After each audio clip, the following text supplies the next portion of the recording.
Halo semua, balik lagi di channel Toraokun. Sebelum pembahasannya dimulai, silahkan klik tombol subscribe dan aktifkan lonceng notifikasinya supaya kalian gak ketinggalan info dan teori terbaru seputar One Piece. Buat kalian yang mau informasi tambahan soal SBS atau databook, kalian bisa follow Instagram Toraokun. Di sana admin akan memposting soal SBS, databook, dan berbagai teori singkat. Sekarang lanjut ke pembahasan. Dalam chapter sebelumnya, kita bisa melihat bahwa Sentomaru mampu menahan tendangan dari Kizaru. Namun, itu hanya bagian dari awal pertarungan mereka saja. Secara keseluruhan, kekuatan Kizaru jauh melampaui Sentomaru. Para pasifistar Mark III yang berada di sekitar Sentomaru memang akan membantunya, tapi itu tidak akan berpengaruh banyak. Sebab yang mereka hadapi adalah Kizaru, seorang admiral dengan kekuatan yang luar biasa. Kizaru akan bisa mengalahkan para pasifistar Mark III itu, lalu pada akhirnya menumbangkan Sentomaru juga. Setelah mengalahkan Sentomaru, Kizaru segera masuk ke dalam Labopes melewati Frontier Dome. Orang yang melewati Frontier Dome harusnya akan langsung terkena serangan laser.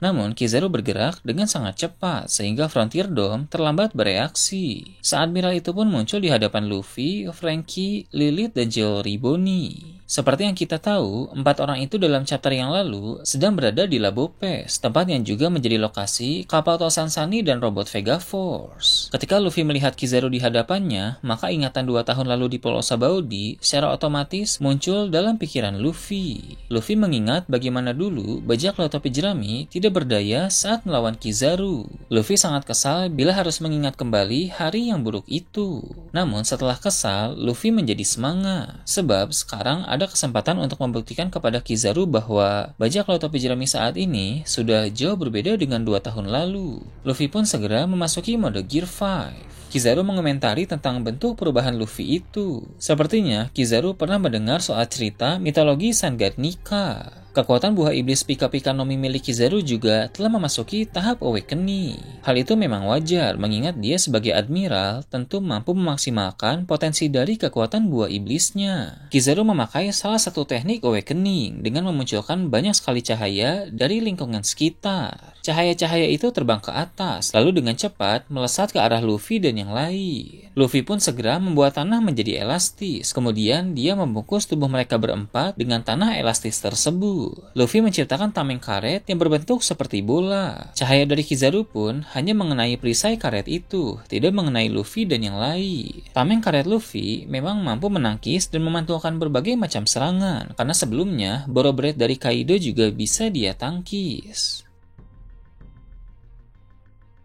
Setelah itu, tameng kuat yang berbentuk bola pun dibuka. Lalu Luffy meminta Franky dan yang lain kembali ke dalam laboratorium. Kizaru mencoba menembak mereka dengan cahaya laser, tapi Luffy bisa menangkap cahaya tersebut lalu dilempar kembali ke arah Kizaru. Apa yang Luffy lakukan mirip seperti saat dia menangkap petir dalam perang Wano. Kemudian, Kizaru akan memakai teknik lain dari kekuatan awakening-nya. Dia akan membuat lingkungan sekitar menjadi sangat terang, sehingga musuh akan kesulitan untuk melihat. Setelah itu, Kizaru akan melancarkan serangan yang sangat cepat secara tiba-tiba ke arah Luffy. Untungnya, Luffy memiliki Kenbunchaku Haki yang hebat, sehingga dia tetap bisa mengantisipasi serangan tersebut. Tak lama berselang, Zoro dan Sanji terlihat sedang bergegas untuk menuju lokasi pertarungan. Sementara pertarungan seru sedang terjadi di Pulau Egghead, beberapa tempat lain akan ditampilkan. Seperti yang kita tahu, berita tentang Luffy menyandra Vegapunk dan menantang Angkatan Laut di Pulau Egghead telah tersebar melalui koran. Berita itu mengundang reaksi dari nama-nama besar. Shanks yang membaca berita tersebut tersenyum dan berkata bahwa jika Luffy berhasil selamat, maka pertemuan Luffy dan Shanks akan segera terjadi. Pertemuan kembali keduanya memang telah semakin dekat, mengingat cerita sekarang telah memasuki saga terakhir.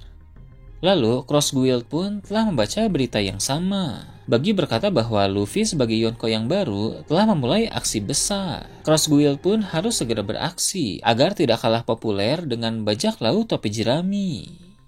Di tempat lain, ada Kurohige di atas kapal yang juga sudah membaca berita di koran. Kurohige berbicara mengenai 2 hal tentang berita yang ada di koran. Pertama, soal Garp yang menghilang di Pulau Beehive. Seperti yang kita tahu dari 2 chapter yang lalu, berita itu juga masuk dalam koran terbaru. Kurohige sudah berbicara dengan Shiryu melalui Denden Mushi tentang apa yang terjadi di markas mereka. Kedua, Kurohige pun mengomentari berita soal Luffy. Dia tertawa penuh semangat saat tahu bahwa Luffy akan bertempur melawan angkatan laut di Pulau Egghead. Kurohige penasaran apakah Luffy akan lolos dari sana atau justru langkah Luffy akan terhenti di pulau masa depan itu. Kurohige pun menghubungi Laffy karena ternyata Laffy adalah orang yang berada di kapal bajak laut Kurohige yang terlihat dekat Pulau Egghead. Kurohige ingin bertanya kepada Laffy tentang apa sebenarnya yang sedang terjadi di Pulau Egghead. Lalu, fokus cerita juga akan menampilkan kerajaan Kamabaka. Dragon hanya memberi reaksi dingin, baik atas berita Garp maupun berita Luffy. Namun, Sabo ingin membantu Luffy di Pulau Egghead, sebab dia mengkhawatirkan keadaan dari saudara angkatnya itu.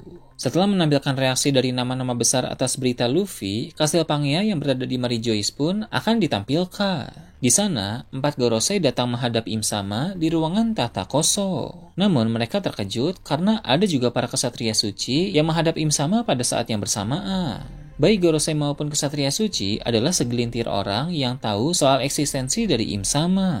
Mereka dipanggil menghadap pada saat yang sama, menandakan bahwa Im Sama ingin mengatakan sesuatu yang sangat penting. Dragon berkata bahwa perang yang sesungguhnya antara pasukan revolusi melawan Tenryubito baru akan terjadi apabila para Kesatria Suci sudah bergerak. Di sana, Im Sama menyampaikan bahwa pembersihan besar-besaran akan segera dilakukan. Pembersihan kali ini adalah untuk menghabisi seluruh Di yang masih ada saat ini. Ketika Im Sama mengatakan akan menghabisi seluruh penyandang Di, ditampilkan siluet dari para penyandang Di pikiran Im Sama. Kita akan bisa melihat siluet dari orang-orang yang sudah kita tahu sebelumnya, seperti Luffy, Dragon, Kurohige, dan lain-lain. Namun, ada juga satu siluet misterius yang belum diketahui siapa itu. Hal tersebut menandakan bahwa di luar sana masih ada seorang penyandang Di yang belum diperkenalkan dalam cerita. Setelah mengatakan soal pembersihan para penyandang Di, Im Sama pun menjelaskan apa yang akan dia lakukan setelah para penyandang Di dibasmi. Ternyata, Im Sama akan mendeklarasikan diri di depan publik sebagai Raja Dunia. Dia tidak akan memerintah dari balik layar lagi, melainkan dia akan membiarkan seluruh dunia tahu bahwa dirinya adalah sang pemimpin tertinggi dari pemerintah dunia. Nah itu tadi teori tentang Kizaru mencapai awakening Dewa Cahaya. Gimana menurut kalian? Silahkan tulis di kolom komentar di bawah. Oke, segitu aja untuk pembahasan kali ini. Jangan lupa like, share, dan subscribe untuk video menarik selanjutnya. Gue Toraukun, Shambles.